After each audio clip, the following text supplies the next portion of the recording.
Hi everyone, this is Aishwariya Ravi. I'm the Deputy General Manager at Tabra Flowers and Gifts Trading. So as offices, as employers, there are two things that we need to kind of take care of. One is employee health and second is employee well-being. So let's talk about employee health first.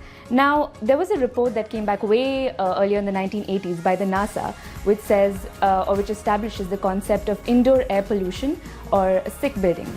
Now, this establishes the fact that there are a lot of pollutants in the air like benzene, ammonia, formaldehyde, and all of this is because of the ventilation in the office building materials, and even the lead and ink that's at your desk. So how can we kind of fix this problem, right? You have a lot of employees complaining about itching eyes, about excessive dehydration, about headaches, drowsiness. So plants are your solution to this. This same report that NASA published also said that indoor plants can actually reduce these pollutants by a significant 80% just by having plants in your office over time. So there are certain plants that help with these pollutants. While all plants emit oxygen and are good for your environment, I'm going to name 3 specific plants which are good for these purposes. So first is a spathiphyllum, which is also known as a peace lily. Not only is a beautiful plant because it has a flower and you can keep it at your desk, but it's very good in filtering out the pollutants. Second we have is Chamaedorea. You get this in the tabletop form as well as a tall plant form.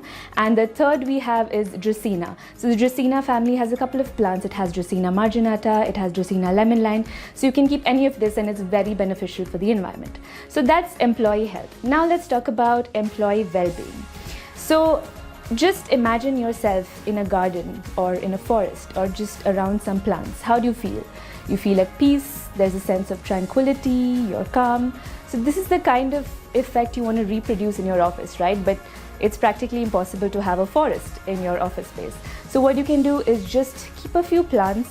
I would suggest an areca palm or a kentia palm, or something like a philodendron, because these are really fuller plants and gives you that kind of garden or forest effect, right? And there are reports that prove that keeping plants around your office, at your table or just around you, can significantly reduce stress levels, reduce anxiety levels, improve creativity, and therefore improving work productivity. So it's beneficial for the employees as well as the office and as well as for the employer.